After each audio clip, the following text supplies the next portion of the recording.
Another day of Latagaw with Dawong Latagaw. Tara't samahan niyo naman ako dito sa Cagayan de Oro. Bisitahin natin ang isa sa sikat na tour spot nila, ang Amaya View. Isa sa sikat dito ay ang kanilang hanging bridge.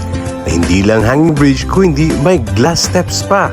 At siguradong pang Instagram talaga ang datingan. At hindi lang pang Instagram, pwede rin sa Facebook pang dagdag ng memories sa mga travel mo. Karagdagang impormasyon lang. Siyempre, kung marami ng tao, pila lang sandali. Kasi tinutupad nila ang safety working load ng kanilang hanging bridge.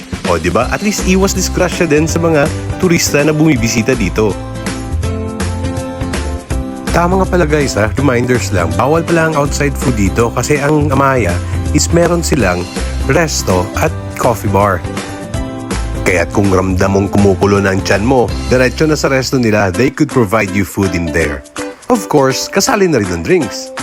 Hindi lang hanging bridge na by glass steps ang dito. Of course, na nakikita nyo ngayon, yan po ang Noah's Ark. But during the time na bumisita kami, under renovation yun. Siyempre, kapag Noah's Ark, ano ba makikita natin? Abay ang mga animals. Like ayun, tigre, meron din peacock, may mga parrots, meron ding alpaca. At tuwang-tuwa rin ako sa donkey kasi nag-iingay yung donkey during the time na bumisita kami.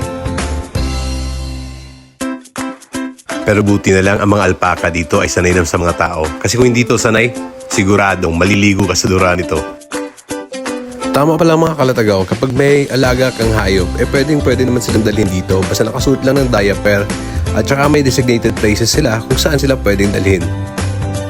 Tama din pala mga kalatagaw, kung gusto mong maligo dito sa Amaya, meron silang pool. May pang adult pool, meron din pang bata.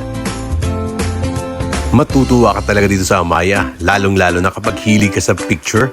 Nako, ang daming places kung saan pwede kang mag-post, magpa-picture. Hindi lang sa Noah's Ark, meron din sila dito sa park, in which makikita mo yung malalaking carp na alaga nila na sa loob ng aquarium. Siya nga pala mga kalatagaw, nagbubukas ang Amaya alas 7 ng umaga at nagsasarado ito alas 8 ng gabi. Karagdagang impormasyon pala, kapag ikay hinihingal o hingalin, may service sila or shuttle na libre para ikutin mo rin ang Amaya View. Paano kasi itong Amaya View? Napakalawak rin kasi. So kung ikaw ay bibisita ng Cagayan de Oro, huwag mong kalimutang bumisita rin dito sa Amaya View. Siguradong matutuwa ka at dagdag to sa mga magagandang memories sa travel mo.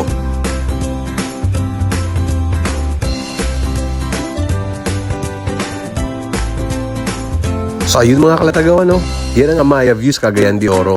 Sa susunod na naman, paalam!